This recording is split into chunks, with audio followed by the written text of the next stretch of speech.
Hello, and welcome to another episode of my Developer Diary series for my Mongoose Traveler um, Foundry implementation. This time I'm going to look at something a little bit different. I'm going to run through an example of combat using the system. Now, combat is something, to be honest, we do very rarely in our own Traveller campaign.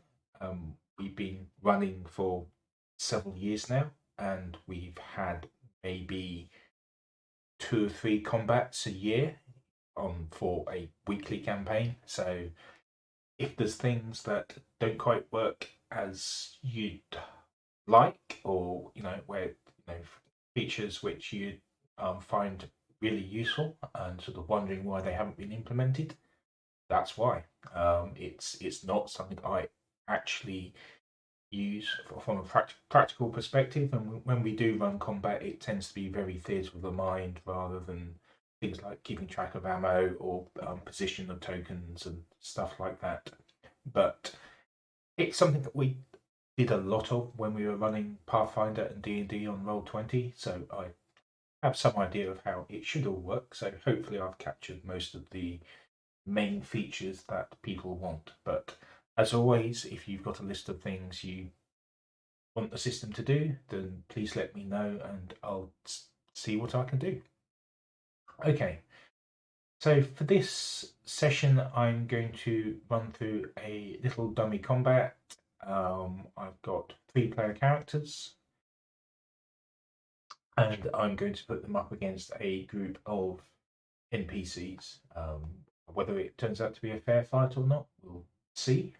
Not that there's any such thing as a fair fight in Traveller, um, but mostly just to show how I expect things to work, and also to show some of the new features that have been added.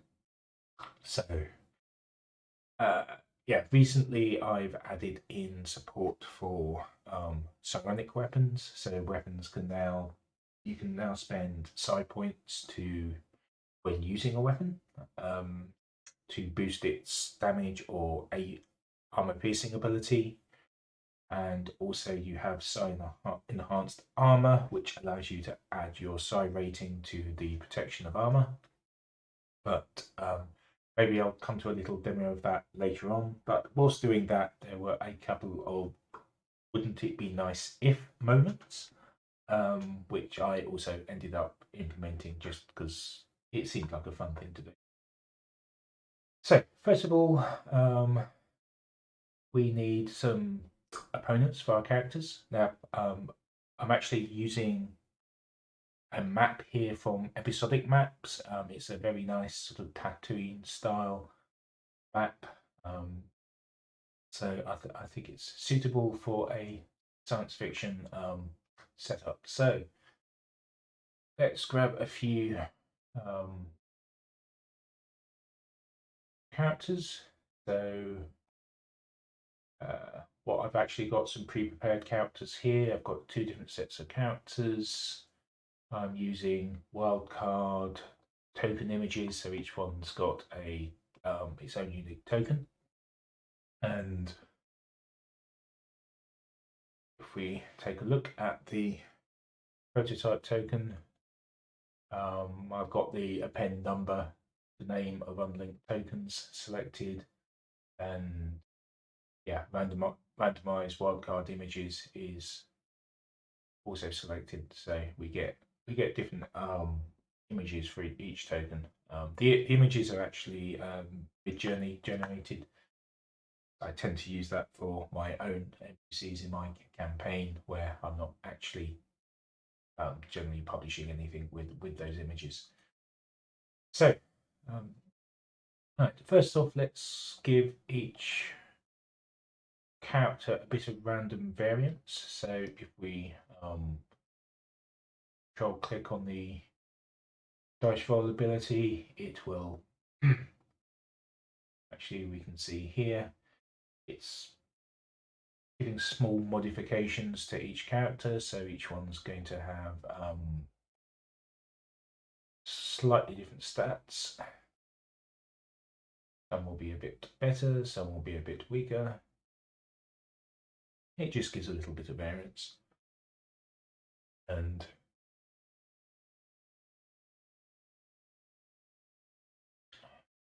you don't particularly want everyone to come in at once, because that would be pretty fatal for our characters. So let's the ladies up there. They are actually equipped with advanced combat rifles, and they've actually got weaker armor. I did start off giving them all the same armor, but the sort of images that Midjourney was creating suggested that the ladies would have lower armor. Standard biases in random image generation. So for our outlaw guy number 1, I'm actually going to give him a laser rifle. The others will just have auto pistol and cutlass. And yep, the ladies have auto pistol and advanced combat rifle, so they've got longer range abilities. So that's not what I want to do. So first of all, we need to start combat. And we do that. Yep. Just click on there. Conveniently, it adds all the selected tokens in. And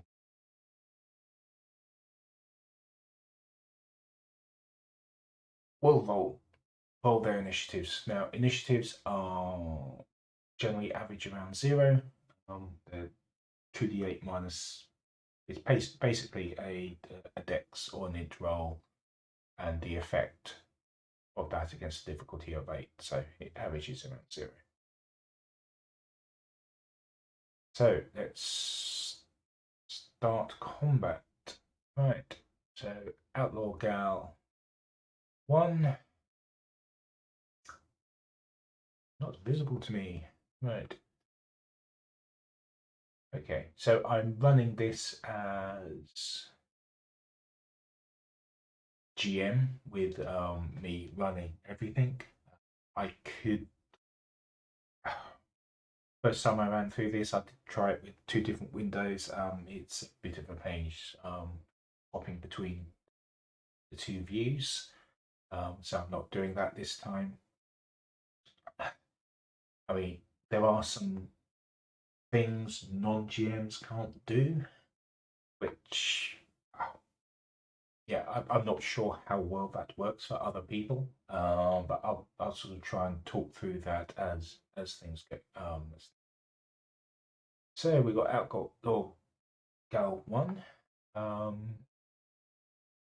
Are they going to?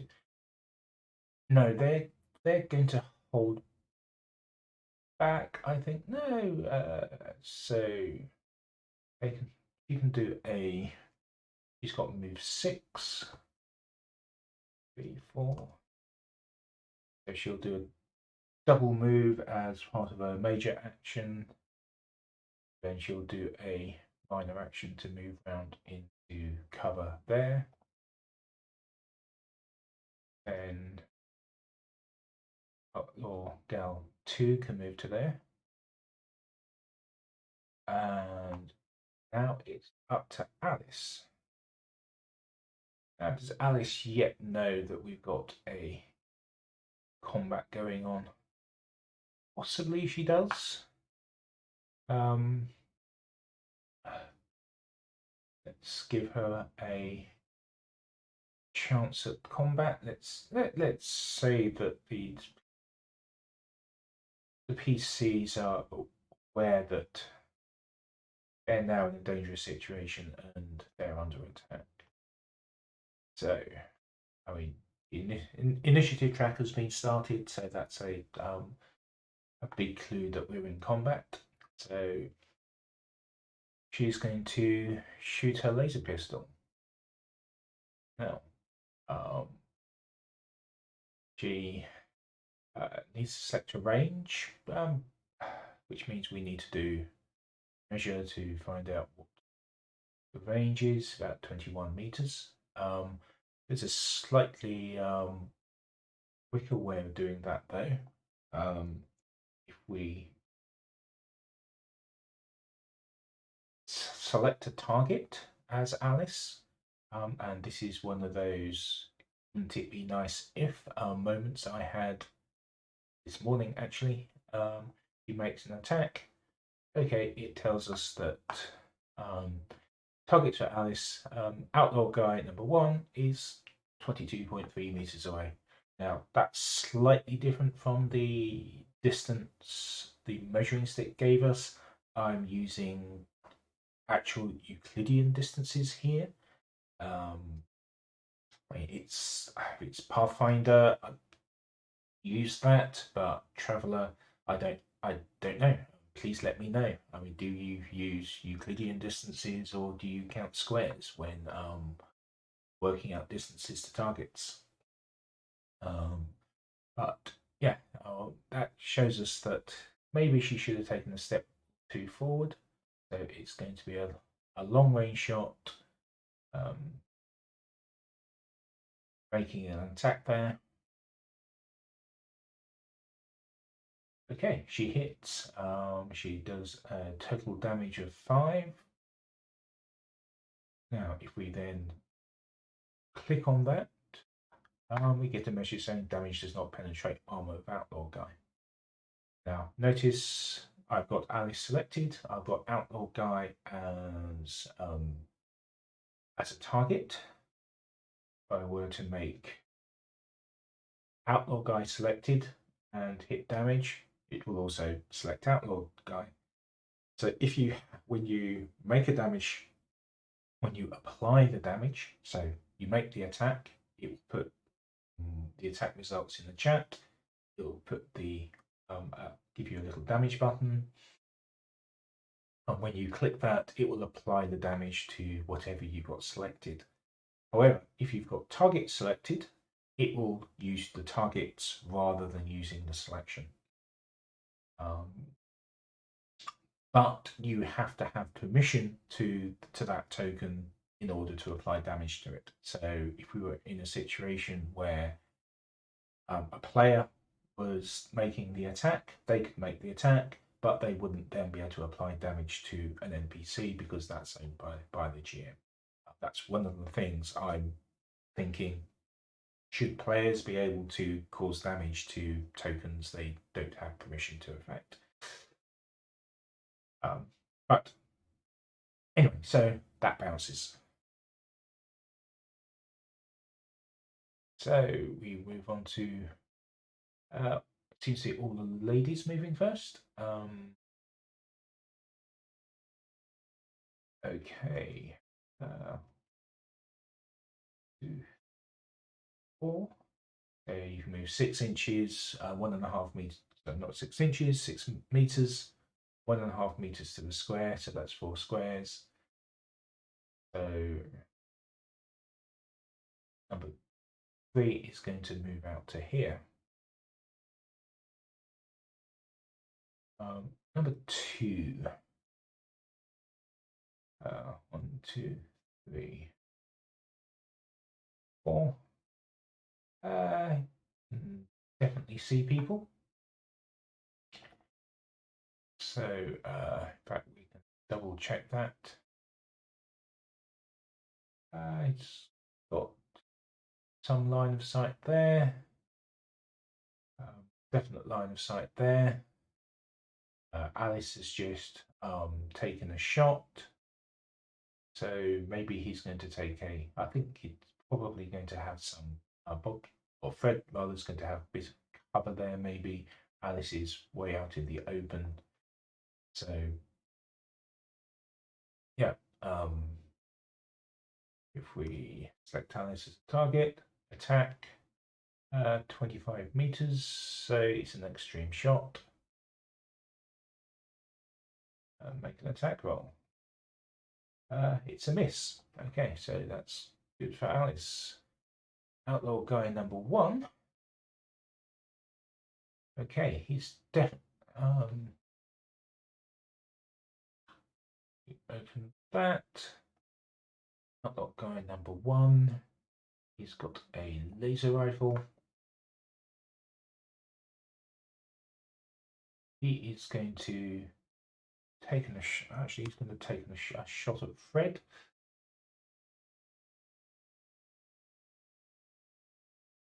So base range 200 meters. His short is 50 meters. Yep, no problem at all. And he misses, which is a shame because I wanted to show something off, but never mind. Maybe he'll survive till next time. Bob. Bob is here. What's Bob armed with? Bob's armed with a laser carbine. So he's got a number of possible target options. I mean, Outlaw Gal number 3 is most obviously in the open. Happen there, but you have Shift T to select more than one target, and it automatically sorts them in order of distance. So we can see that, yeah, they're all within short range. Bob also hasn't moved, so he can take an aim action. That'll give him +1, and he's going to shoot at our gal number 3 there, and he hits. That's a at her. Roll for damage. She takes 27 hits, which isn't great, and that actually kills her. It might be nice if I popped up something to say she's dead or conscious, but she's now down to -5 hits. So she really shouldn't have stepped out there. What we can do, we can mark her as dead there. Fred. Okay. So Fred's turn to take a shot. Bob. So Fred's got a number of options. He's got a number of weapons there. He's actually got grenades though. So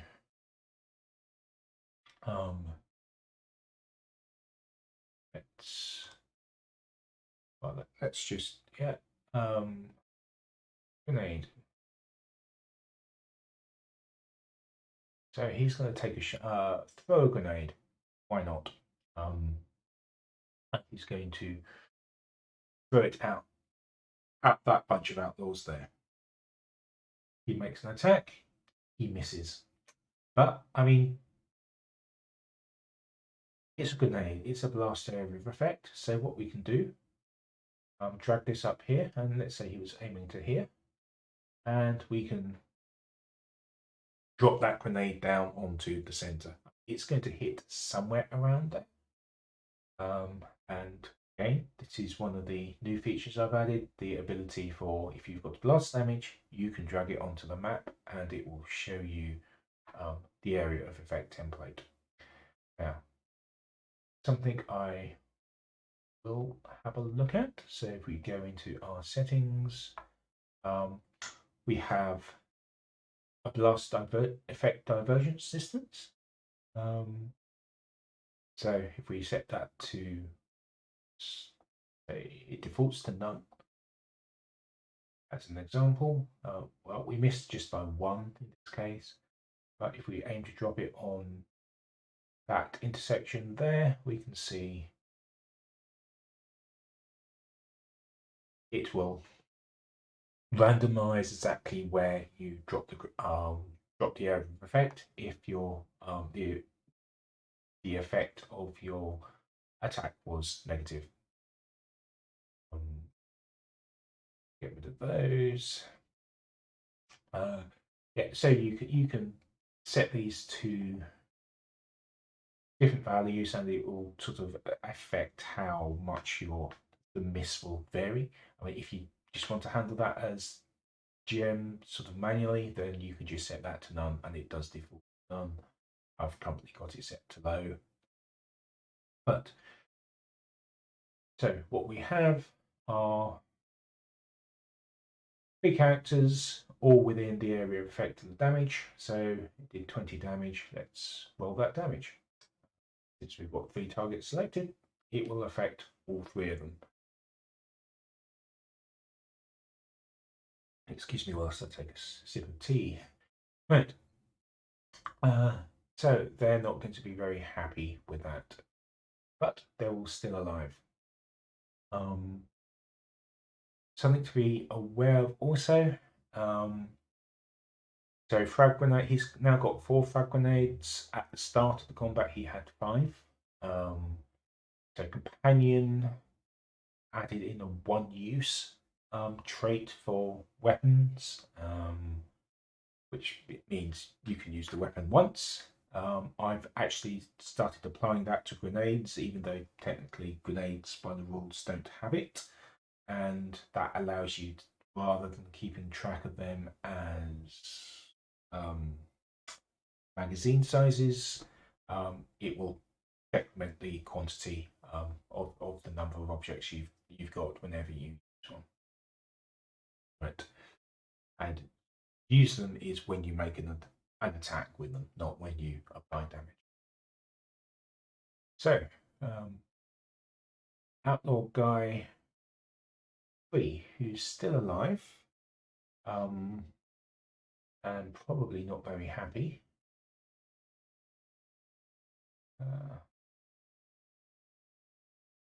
What we've got here, oh, we still got ruler selected.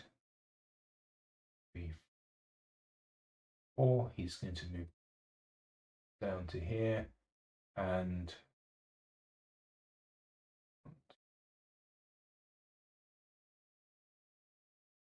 actually he's going to run across, use all his actions to run across here. He's not too happy about that grenade blast, so they're going to try and split up.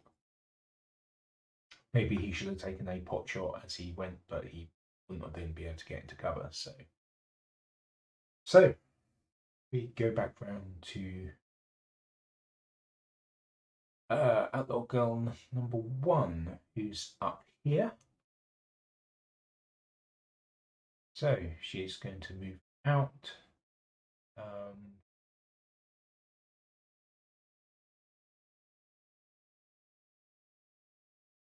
I'm going to say she's sort of keeping in cover there, but she's taking some shots, and she's going to take a pot shot at red.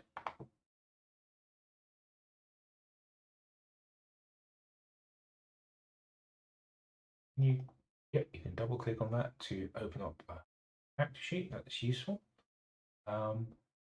She has advanced combat rifle.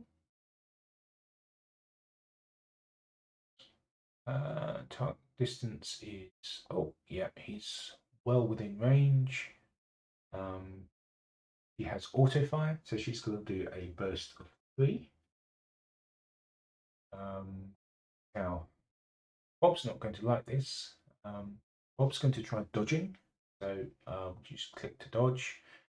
That basically gives him a -1 penalty because he's taken a reaction. It will give her a -1. We don't automatically work this out,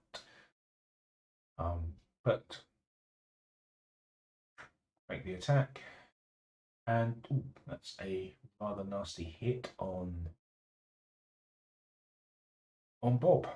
So you click that, or another way of handling the damage is to drag it across to the character sheet like that.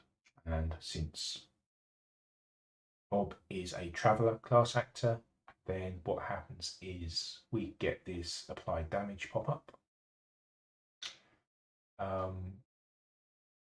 Now, okay, So what we've got here is saying it's taken 18 damage. He's got no AP. He's got an armor of 5, and he's got that's reduced to 3 because he's for some reason his armor is archaic because he's wearing half plate. Not sure. I think he's wearing half plate because I was testing things out earlier. So yeah, that's he's still got he's obviously just come from a reenactment society thing or something, and he's wearing his half plate, so that's not very useful for him.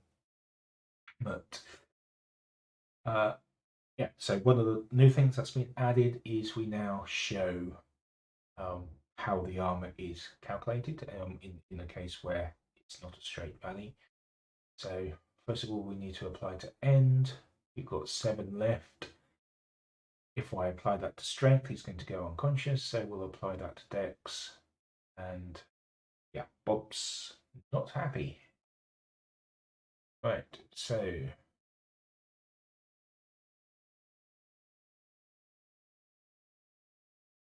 she is over here. She going to do now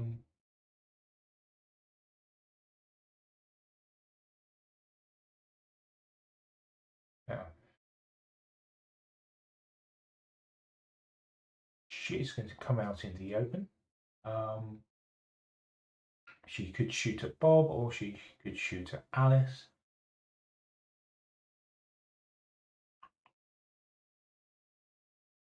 Probably going to try and finish off Bob, to be honest. Apologies to Bob there. So she could do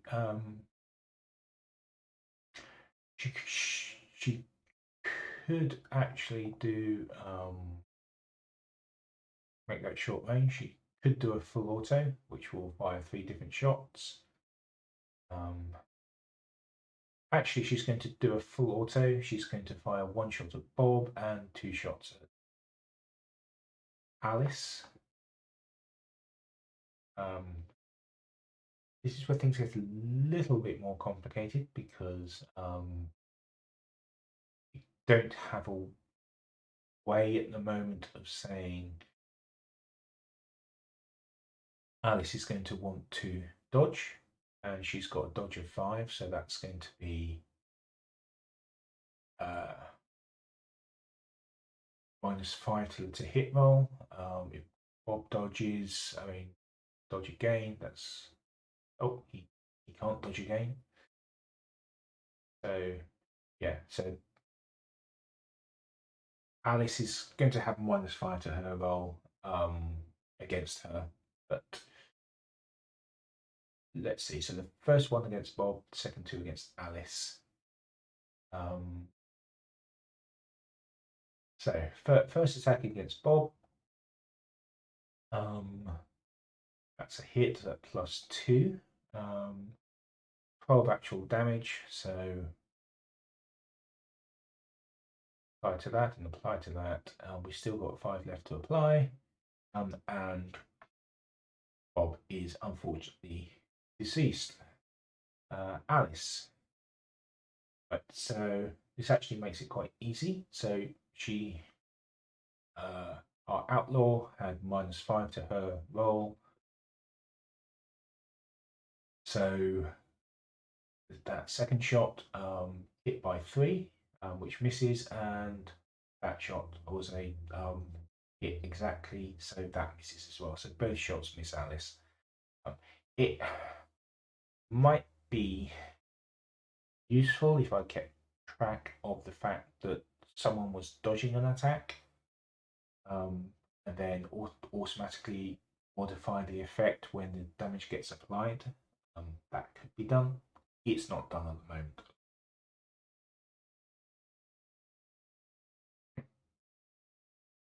So, Alice is dodging around and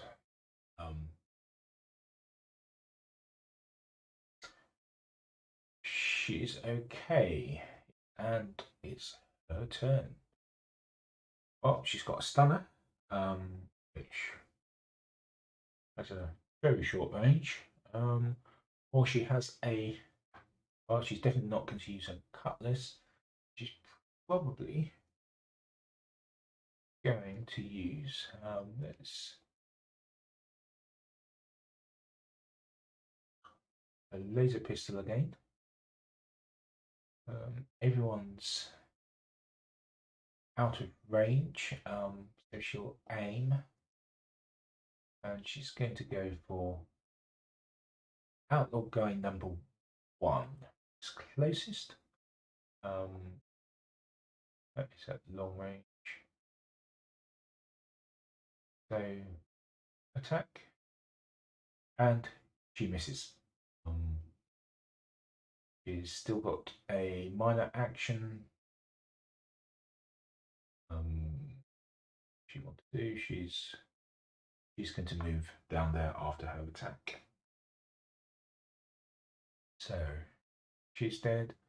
Outlaw guy number 2.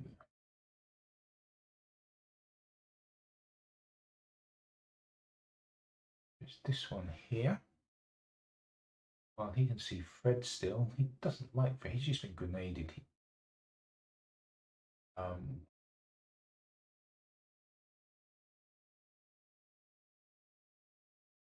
He's going to move back.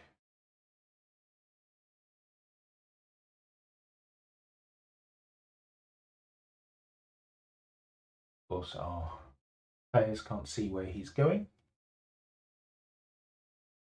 He's now going to try. He's going to try shooting at Fred. He's got a laser rifle.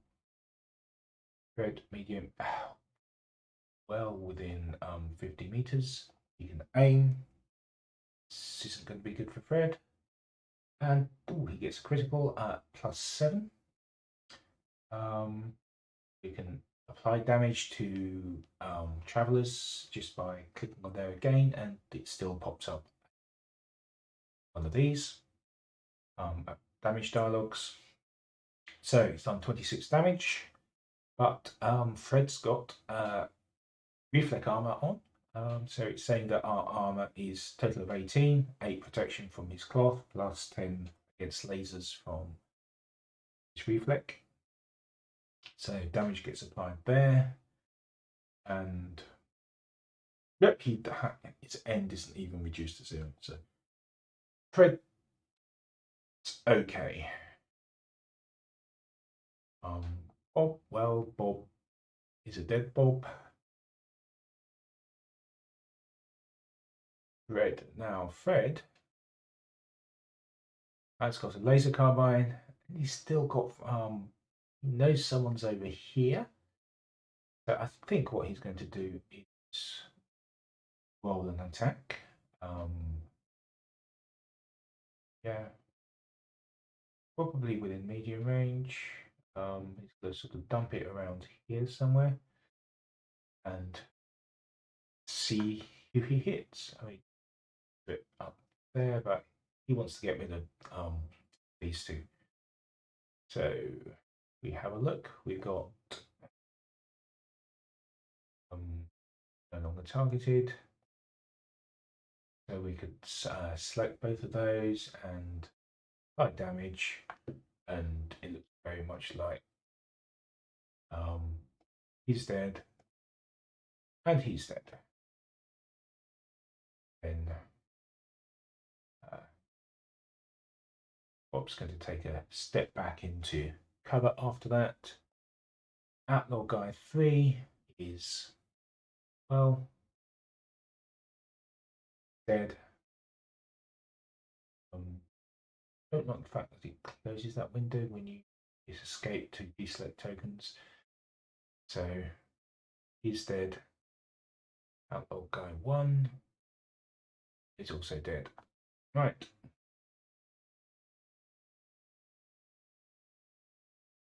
And Bob is dead. Let's mark Bob is dead.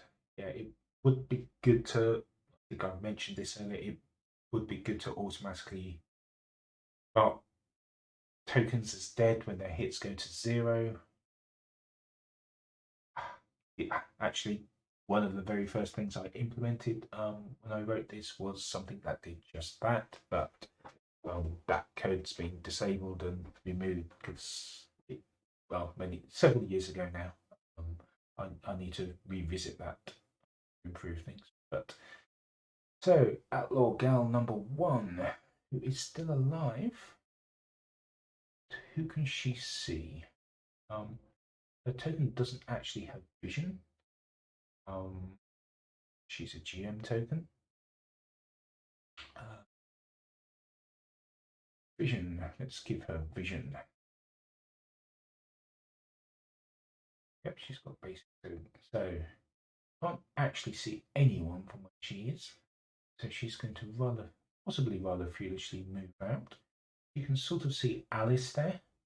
Alice probably has some cover. Let's check the distance to Alice, and she can do that. Alice is 40 meters away, which is well within short range of 112. Single shot, you'll do a burst, and let's give Alice 2 points of cover. She moves, so she can't aim.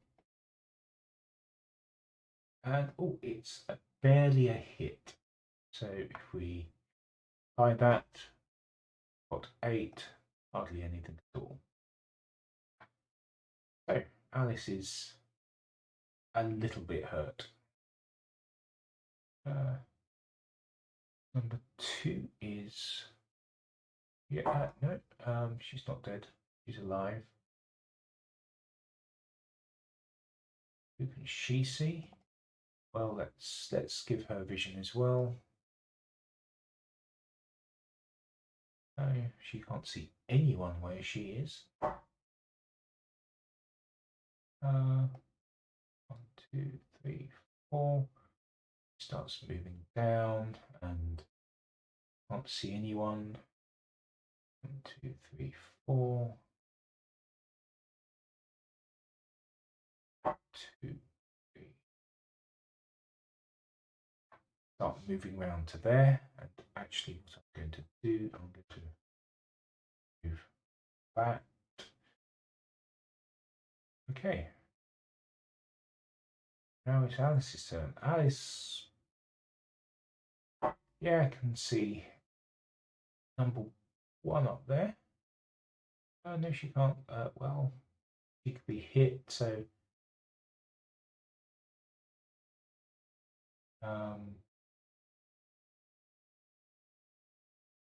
escape to clear that.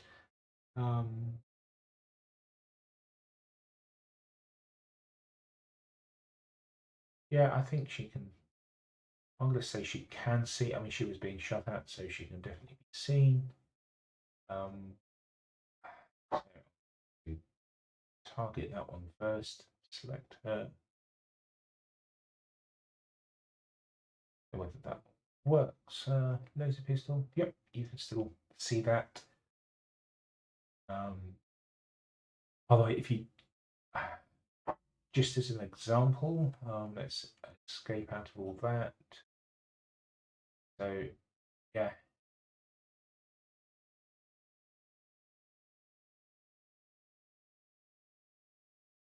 Yeah, if I open up Alice's character sheet and I select Fred and I do an attack, it will say here that it's using Fred as the center point, not Alice. So it will take it from the token you've got selected. But that's the right thing to do, I'm not sure. Might be useful if you've got lots of NPCs all running off the same character sheet. But anyway, so target, yeah, range of that.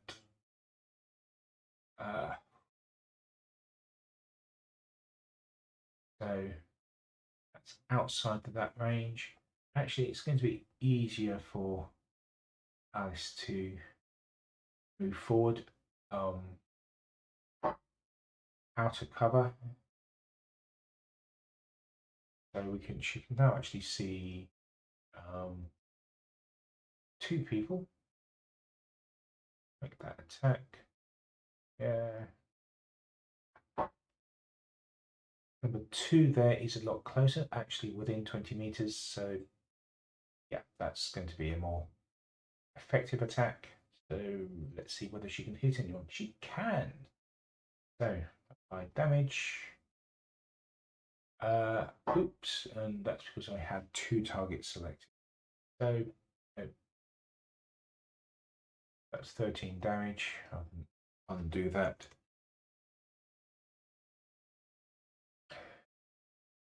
Yeah, so you have to be careful of who you've got selected when you roll the damage. Could just that case, I could just select the one I wanted to shoot and then hit damage, and even though there's multiple targets, because no, it would still take the targets as preference over selected. Yeah, so you need to make sure you just target the one single person that's shot at. So, well done, Alice. But not dead. They're dead. Okay, number 2, where is guy number 2? Guy number 2's around here. 1, 2, 3, 4. 4. So major action. And he also doesn't have vision. So let's give him vision. Just so I can see who I can see.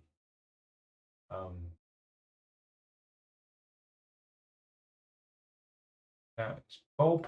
Bob can't see outlook guy number 2, so he's just going to come out to here. That's makes him. I think he's got enough movement there to take a step back. He could frag grenade. He's going to laser carbine. He's well within range. Make an attack. Damage 13. 6, 12 hits. Okay. She goes down unconscious. So dead. Next round. Number 1. Well, by this point, I think they'd normally be running away. But yeah, I guess she wants revenge for the deaths of her friends. So she's definitely going to do one of those. He's not shooting at her, she's shooting at her. So hasn't moved, so she can aim. You can do full auto. It should use 9 bullets. Yeah, that went from 34 to 25, so that's correct. That was another bug fix recently. Let's go that. Full auto. No, she meant to do a burst, but she's done full auto. So,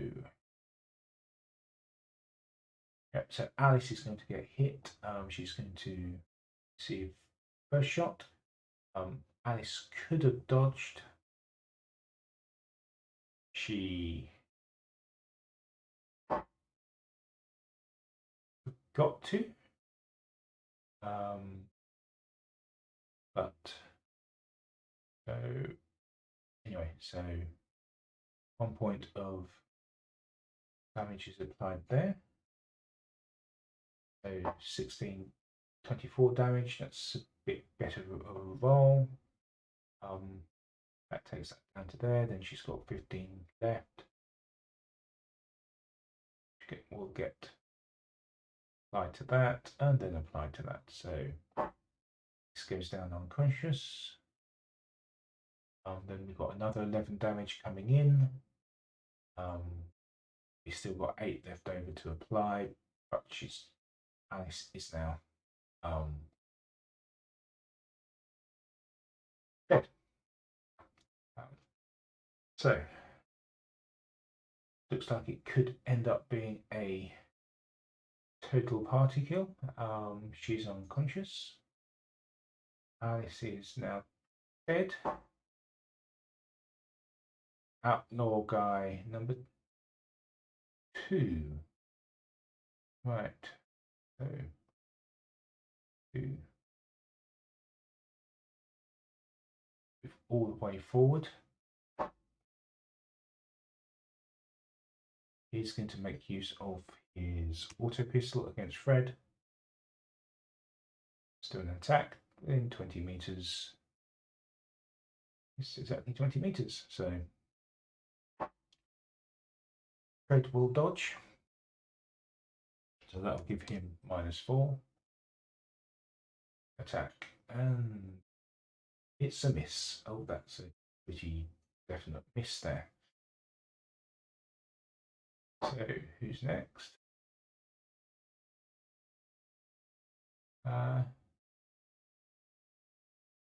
So Fred's not too happy. He's going to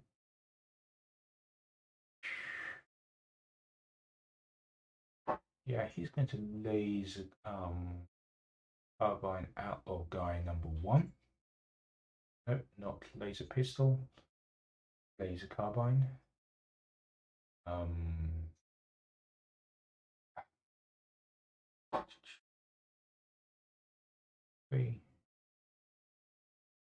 Yeah. He's not going to waste a grenade. He should have wasted the grenade. Okay. So he did have a -1 reaction penalty because he did a dodge. When we move off his turn in the combat, that reaction penalty does go away.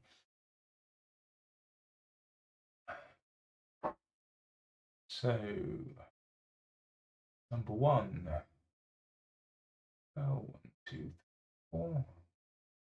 Action.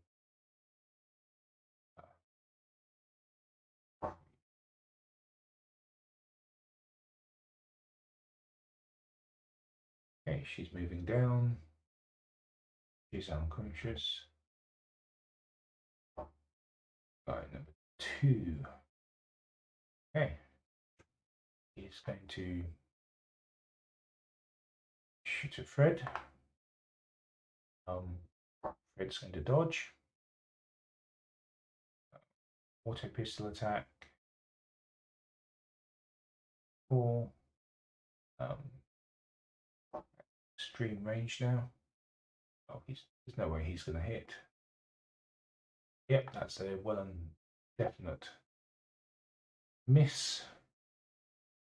So Fred, again, he's got -1. He's also got grenades.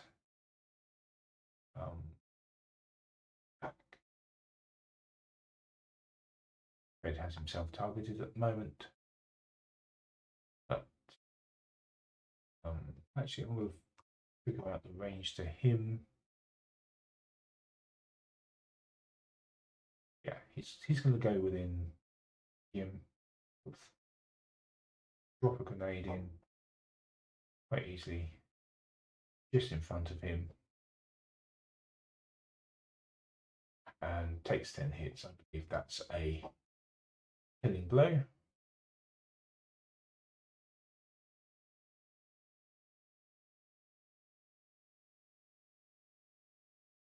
So we go up to here. I mean, she's probably got a comm link to everyone, so she probably knows the buddies are dead. She is now at this going to unconscious. She's going to try dragging her friend out away from the combat and unless Fred is feeling particularly bloodthirsty. He's still got 2 grenades left. Wait. Fred is a player character. So I think it's going to chuck a final grenade, do an attack. Of course, put that over there.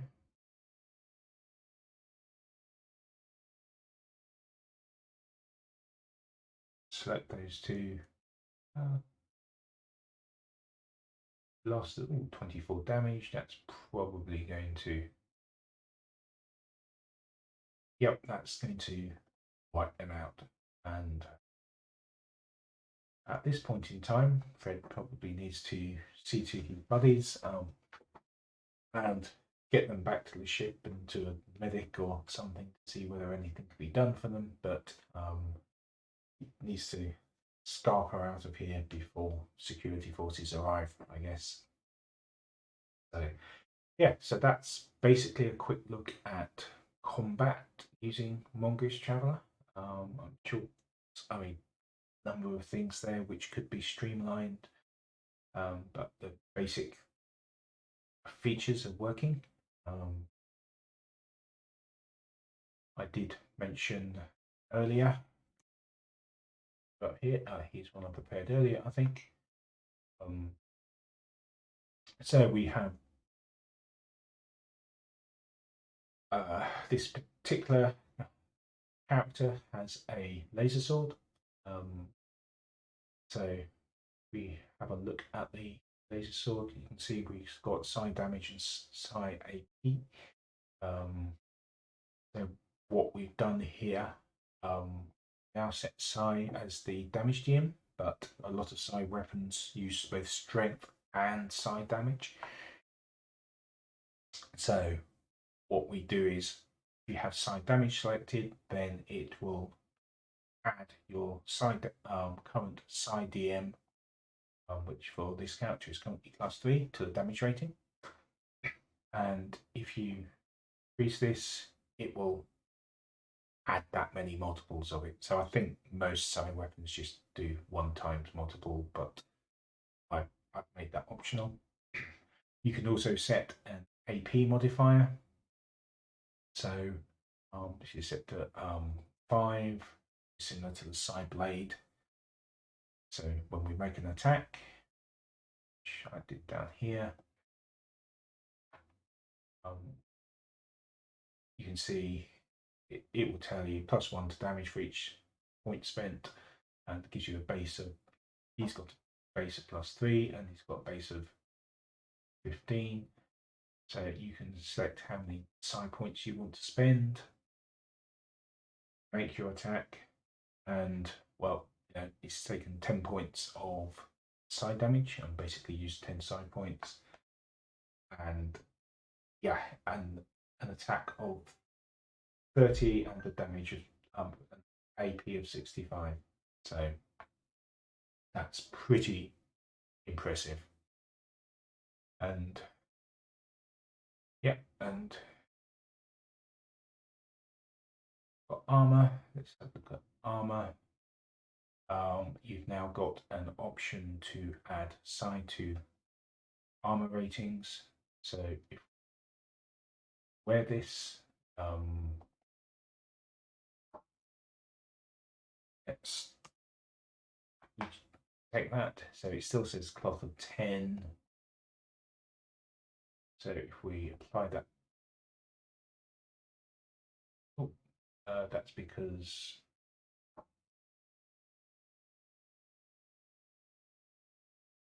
right to there, we can see that it has included your Psi stat in just there as part of the armor protection. Okay, that's everything to be covered. Thank you.